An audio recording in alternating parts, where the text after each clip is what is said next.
interpret a footage within the project panel, meaning how After Effects will handle the properties of any type of files that you have in your project panel. So it can be anything from a video file, footage, or perhaps as an audio file. So let's start by checking out the After Effects icon. And we got the main options coming up first with the alpha at the very top. So you can choose if you want to ignore it and it won't show at all. There's a straight on matte. It will be as a separate RGB and an alpha. And then we got the Premultiplied, matted with color, as in blended with a specific background color, and found here on the right of it. We may let After Effects use a standard guess what they think is the best interpretation, and possibly also invert the alpha. Then with the frame rate, either use frame rate from file or conform as a change to another frame rate. It's recommended here to only try to make smaller type of adjustments on this specific point for getting good results. Under this one, we got the drop frame, and it's currently grayed out, and it's only adjustable when actually having a frame rate or changing it to the frame rate to 29.97 or to 59.94 in specific. Intended to drop the frame number to get a bit more better accuracy with the time within the timecode. It can also be turned off and then changed to the non-drop frame, but this will instead offset the timecode. With the start timecode, either use the source timecode from file, or you can use the override start timecode. There might be times when your file might have another type of timecode or an offset timecode that doesn't match up with the timecode of your composition. And then you can use this type of method or feature to match them up more properly, so the timecode matches up together. A similar option for the whole composition is found under the composition settings down here with the start timecode. Concerning the fields and pull down, we got some separate fields. This is something related to the interlaced or the non-interlaced video. Turned off, we're using the non-interlaced or the non-separate video as a full frame. This can also be changed to either if you just want to show the upper field first or the lower field first. As an interlaced video is separated in upper and lower type of fields going in horizontal lines. And anytime you're choosing to show the upper lines first, all the odd numbers or odd fields will be going first. And if you're choosing the lower field first, you got the even numbered fields showing first. With the interlaced options, preserve edges, which increase the image quality of all the non-moving areas. Some tips whenever you are rendering for an interlaced broadcast video, avoid using way too thin of these horizontal lines, because there can be some flickering occurring or blinking, if you will. Although blurring it can sometimes help solve this problem a little bit. And you also want to keep the action and title safe on to be within the limit of these.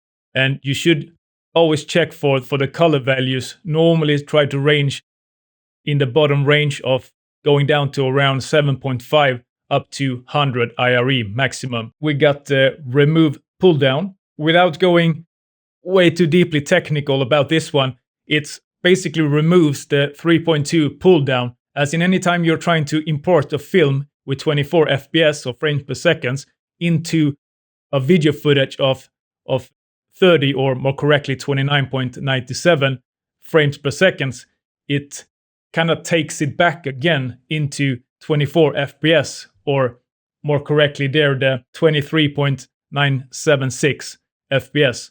As in its very most basic terms, it's convert film to video footage and just getting the FPS correct there. It may be selected in this drop-down if the pattern used is already known. Otherwise, you might choose the Guess 3.2 pull-down for a standard film transfers, and then the Guess 24 PA or pull-down for 24p digital footage stored as the 2997 FPS. Other options, we can set the pixel aspect ratio, meaning the actual ratio or proportion of 1 pixel's width and height of it, either as a standard 1.1 square, or just choose one of your needs in this drop-down menu. Plus you can also add in some loop with a choose a number, being able to repeat the footage more than once. Next up we got the footage color, and we're moving on to the color tab with color space and preserve RGB, used to disable color management, not to be affected of any changed color space. Interpret or understood, as linear light is currently turned off, it kind of default to the native color space instead.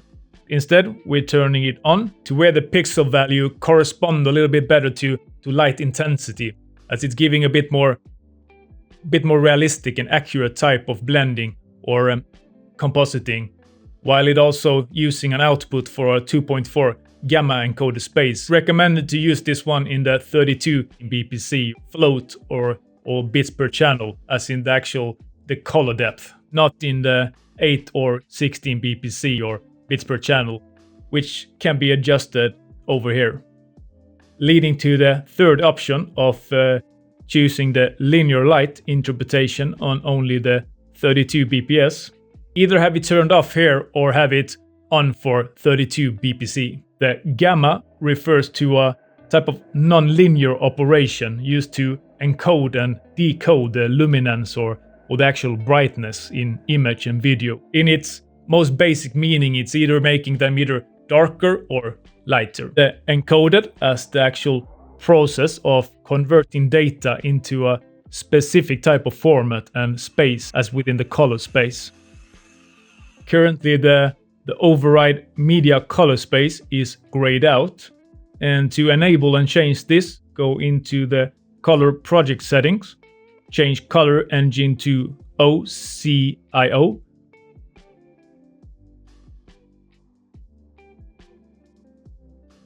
giving us this massive list of color space options to wherever depending on your needs. This is really just scratching the surface of color and the interpretation of colors, but if you do want to learn more about the color, check out for example, the user guide as well, and perhaps some other different type of sources, just to get a bit bigger picture about the coloring.